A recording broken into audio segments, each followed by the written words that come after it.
Hi Jason, great to see you again today. Just to recap on the work that we did, obviously we were discussing the action of your body, and in particular your lower body, in an attempt to gain a little bit extra distance and better control of your ball flight.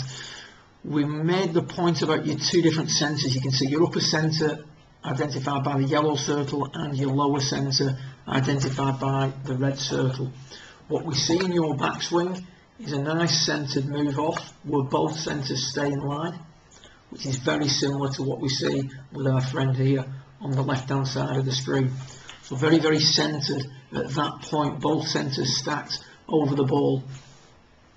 However, during your downswing, what we tend to find with yourself, Jason, is that the lower centre doesn't really move out in front of the upper centre. So if we freeze you at that point, we can see that the spine is very upright coming into the golf ball. The lower centre hasn't really moved out that much, and then as you swing through, again, doesn't really move out that much, and in an attempt to get the ball airborne, we now get very short and narrow in the arms on the way through. Not a great deal of extension.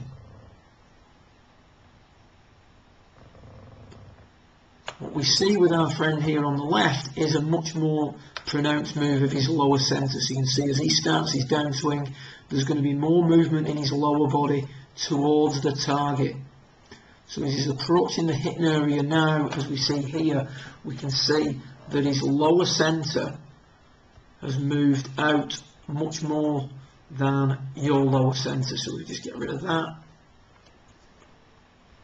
See the lower centre now is way out in front of where it was set up and at the top of his backswing, and as a result he's getting a little bit more spine tilt, which is going to give him a nice launch angle but also enable him to keep the club on the inside. On the way through now, he's going to continue to move that lower centre forward and have straighter arms through the hitting area. So what we then suggested is that you do the drill that we can see here on the bottom right of the screen. You're going to stabilise your upper centre by placing your head against a wall or a door frame, something of that like, and then make some little back swings. Just let the arms hang in front of you, make some little back swings, and then swing through, keeping the upper centre in place with the arms straight.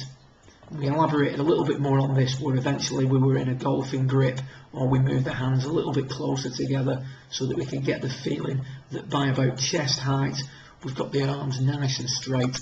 And you can see there now as you do that exercise, the lower centre's moving out more in front of you in the downswing, and we're starting to see the spine leaning back on the way down. So in other words, you're getting that extension that we talked about when we were discussing how the spine works during the golf swing. Marked improvement in your ball flight when you've got a feel for this and you've got that visual on what you were trying to do. So the idea is to move the lower centre forward, keeping the upper centre in place, and we're trying to get the arms to extend to give us a little bit extra speed in the downswing. Good luck with it, and see you again soon.